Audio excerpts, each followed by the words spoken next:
Hello दोस्तों, आज हम सीखेंगे थेल्स थ्योरम को कैसे समझा जाता है। थेल्स थ्योरम का जो स्टेटमेंट है वो कुछ इस तरह से क्वेश्चन एग्जाम में पूछता है। इस तरह से है कि सिद्ध कीजिए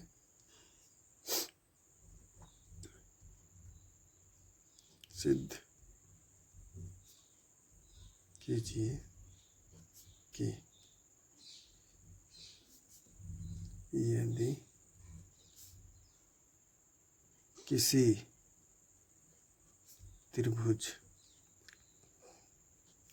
की एक भुजा के समांतर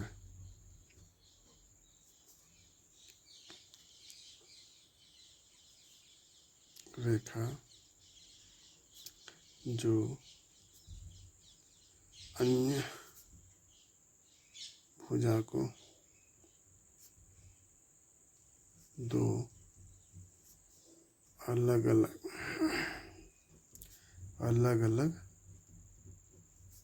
बिंदुओं पर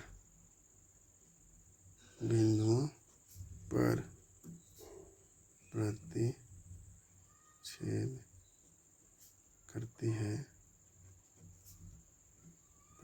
करती है उसे समान अनुपात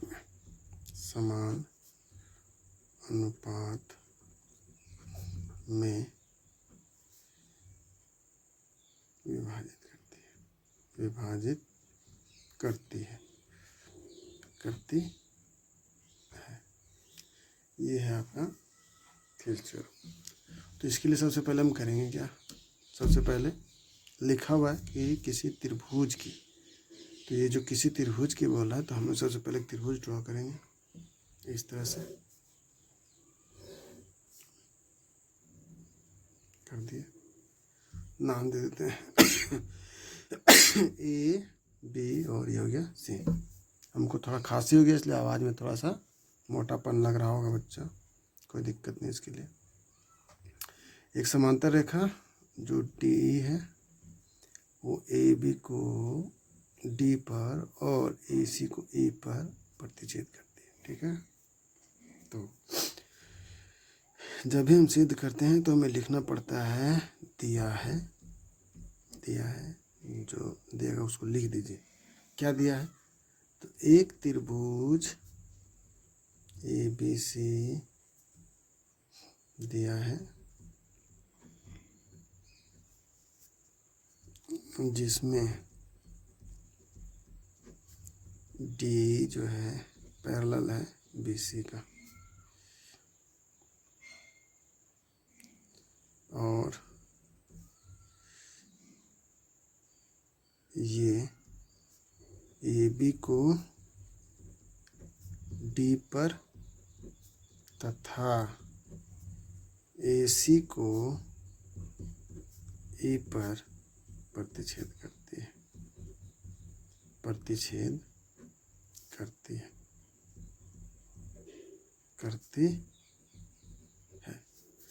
इतना ही इन्फॉर्मेशन दिया है। क्या दिया हुआ है, देखो एक त्रिभुज दिया हुआ है, वो एक समांतर एक अन्य रेखा दिया हुआ है जो एक भुजा के समांतर, तो मान लो वो भुजा हम बी सी मानते, देखने में अच्छा लगता है इसलिए बी सी का समांतर डी दी है ना, जो कि अन्य दो भुजा यानी ए बी और ए सी को दो जगह पर वो प्रतिच्छेद करती है। इतना ही दिया हुआ है।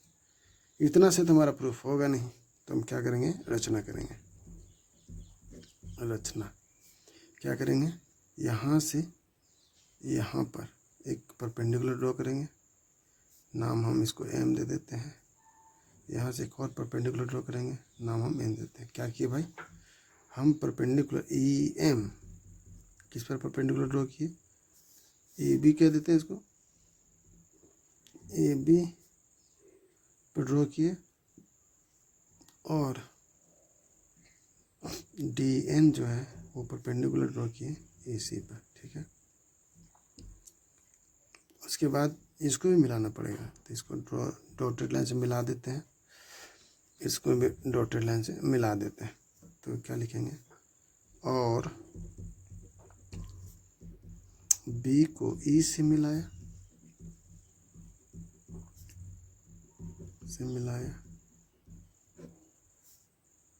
और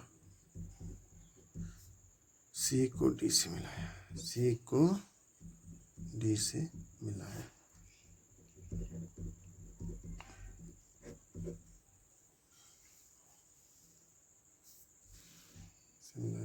थोड़ा देखने में दिक्कत है, मिलाया, ठीक है, ये लिखे हैं। अब रचनावाद क्या आता है? प्रमाण, प्रमाण देना पड़ेगा। हम लोग क्या करेंगे? त्रिभुज लेंगे। क्या करेंगे? त्रिभुज लेंगे। कौन कौन सा त्रिभुज लेना होगा? देखिए यहाँ पे दिखा दे रहा, दिखा देते हैं। ये त्रिभुज लेना, ये ऐसे चलना है और ऐसे। देखिए ये जो त्रिभुज है दिखाई दे रहा है, ये त्रिभुज, ठीक है। हम एक छोटा सा डायग्राम यहाँ बना के दिखा देते हैं कैसा बनेगा, मतलब दिमाग हमको कैसे लगाना है। देखिए इस तरह से, ये बनाना नहीं एग्जाम में, बस समझने के लिए है। ये इस तरह से बना दिए, ठीक है। ये पार्ट उसी तरह रहेगा हो बहू, है ना। और इसमें हमको देखो फोकस किस पर करना है, इस पे करना है। ये है परपेंडिकुलर, ठीक है, और नाम सेम होगा, ऐसे ही है बी। अगर देखा जाए तो ये जो परपेंडिकुलर है वो इसका भी है और इसका भी है, इसका है, यानी इस त्रिभुज का ये लंब का काम करेगा, इसका भी है ना। ये हम छोटा त्रिभुज लेंगे इसका, तो इसका जो है देख रहे हैं ना, इसका ये परपेंडिकुलर कैसे हो सकता है? लेकिन होगा, क्योंकि हमको पता है कि एक बिंदु से एक ही परपेंडिकुलर ड्रॉ किया जा सकता है। अगर ये इस बिंदु से एक परपेंडिकुलर हो गया है तो इससे रिलेटेड जितना भी सब पे वही परपेंडिकुलर होगा, ठीक है। एक बिंदु से एक ही परपेंडिकुलर, एक ही लंब जो है ड्रॉ किया जा सकता है, यही चीज़ है। तो देखिए क्या लिखें, त्रिभुज लेंगे हम लोग। त्रिभुज किसका? त्रिभुज ए डी ई, और त्रिभुज इस पर इसको ले लीजिए, है ना, डी बी ई में कुछ भी ले लेते हैं, यही दो त्रिभुज लेना ही होता है, ये वाला। तो चलो, तो क्या होगा, हम जानते हैं, है ना, कि त्रिभुज का जो क्षेत्रफल होता है, त्रिभुज का क्षेत्रफल वो कितना होता है? हाफ गुने आधार गुने ऊंचाई, ये होता है, ठीक है। तो त्रिभुज ए डी ई का क्षेत्रफल क्या होगा? हाफ आधार जिस पर लंब होता है, इसका आधार ए डी हो गया, और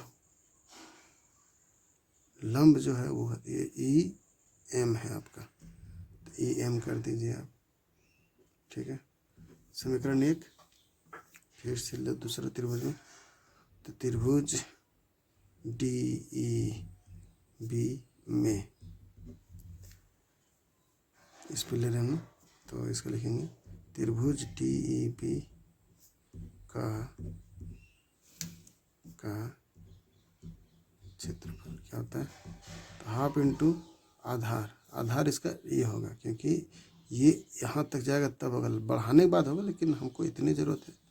तो आधार हो गया डी बी, और हाइट हो गया फिर से उसका वही ए एम।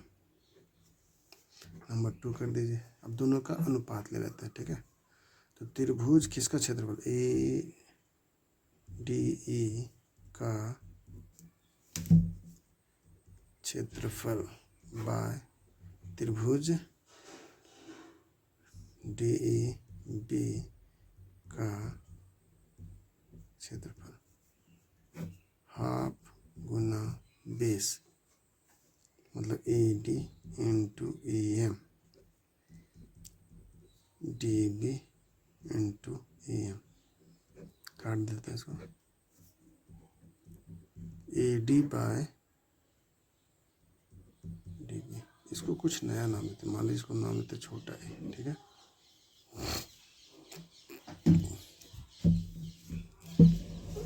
अब देखिए, अब हमको लेना होगा दूसरा सेट। फिर देखिए इसको थोड़ा इधर ले आते हैं, यहाँ से आ जाइए। फिर अभी हम क्या लिए थे, ये लिए थे ना। अब हमको उल्टा करना है, यहाँ से ये पार्ट ले लेना है, देखो ध्यान से, ये ला पार्ट, और ये लंब ले लेना है, देख रहे हैं ना। तो देखिए, तो हम एक छोटा सा डायग्राम पहले समझने के लिए बनाते हैं। देखिए डायग्राम कैसे बनेगा, यहाँ तक तो आना ही है, फिर सीधा चला जाएगा इस तरह से, फिर ये हो गया इस तरह से, ठीक है। नाम वही होगा, ये हो गया डी, ये हो गया ई, ये हो गया ए, और ये हो गया आपका सी। हमको इस पर परपेंडिकुलर लेना है, यानी टी से एन जा रहा है इस पर, तो एन परपेंडिकुलर लेंगे, काम हो गया मेरा। फिर से ये त्रिभुज ले लेंगे, ठीक है, और फिर ये त्रिभुज ले लेंगे, बस इतना। तो हम डायरेक्ट कर देते इस पर, त्रिभुज ए डी ई का क्षेत्रफल बाय त्रिभुज डी ई सी का क्षेत्रफल, ठीक है। हाफ गुना बेस, बेस मतलब ए और डी एन, ये हो गया हाफ इंटू बेस ए सी, और ये हो गया डी एन, ठीक है। कट गया, तो बचा क्या, ए बाय ए सी, ये नंबर हो गया बी, ठीक है, ये नंबर हो गया आपका बी। कोई दिक्कत नहीं है। अब इसको थोड़ा सा पलट देते हैं पेज को, तो समझ में ज़्यादा आएगा मुझे।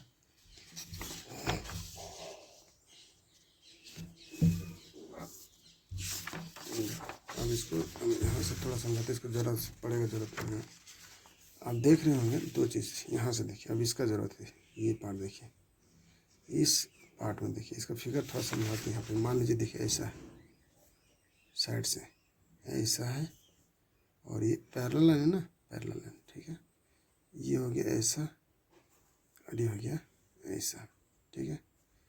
डी, और ये हो गया ई, ठीक है। ये हो गया बी, और ये हो गया सी, ठीक है। अब देखिए, हम लोग को पता है कि अगर दो पैरेलल लाइन है, ठीक है, तो इस बीच में एक ट्रायंगल आपका ऐसा है ना, मतलब ये ट्रायंगल हो गया, और एक ट्रायंगल आपका ऐसा आ रहा है ना। देखिए ये भी ट्रायंगल है, देखो सेम है ना, सेम बेस में, यानी समान बेस और समान समांतर रेखाओं के बीच का जो क्षेत्रफल होता है वो हमेशा क्या होता है, बराबर होता है, ठीक है। ये नियम है। तो कहने का मतलब ये जो होगा मेरा इसका क्षेत्रफल, ठीक है, और ये जो है आपका इसका क्षेत्रफल दोनों बराबर होगा। कहने का मतलब हो गया कि समान है ना आधार, ठीक है, और समान समांतर रेखा के बीच का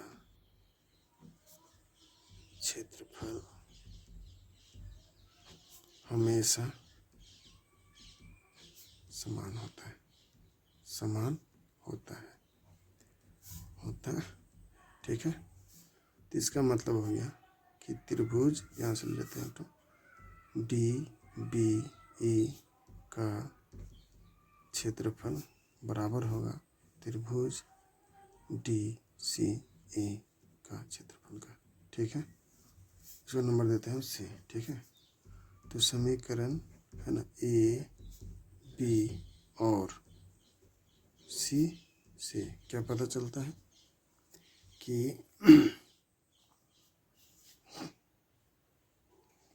त्रिभुज ए डी ई का क्षेत्रफल बाय त्रिभुज डी ई बी का क्षेत्रफल इक्वल टू त्रिभुज ए डी ई का क्षेत्रफल बाय त्रिभुज डी ई सी का क्षेत्रफल। लेकिन देखो दोनों नीचे जो है डी बी, एक तो ये हो गया और एक तो ये हो गया, तो जब नीचे वाला समान हो तो ऊपर वाला भी क्या होगा, समान होगा। इसका मतलब होगा इसका मान कितना था, एक तो था ए डी बाय dB और ये हो गया आपका E/AC, है ना, E/AC। इस तरह से प्रूव्ड हो जाता है। अतः थेल्स प्रमेय सिद्ध हुआ। ठीक है, ठीक है। बहुत आसान भाषा में समझाएं, तोड़ तोड़ के पूरा समझाएं कैसे समझा जाता है। एक्चुअली 3 डायग्राम इसको समझने के लिए हम लोग प्रयोग किए। देखिए, एक डायग्राम आपका ये हो गया, एक डायग्राम आपका ये हो गया और एक डायग्राम आपका ये हो गया। 3 डायग्राम के माध्यम से इसको बहुत आसानी से समझा जाता है। ठीक है दोस्तों, अगर हमारा वीडियो पसंद आए तो हमारा एक यूट्यूब चैनल है ना, मदन मैथ्स ट्यूटोरियल। ठीक है, लिख देते हैं। अगर आपको हमारा वीडियो पसंद आया तो हमारा यूट्यूब चैनल कौन सा है? MADAN Madan, MATHS maths, TUTORIAL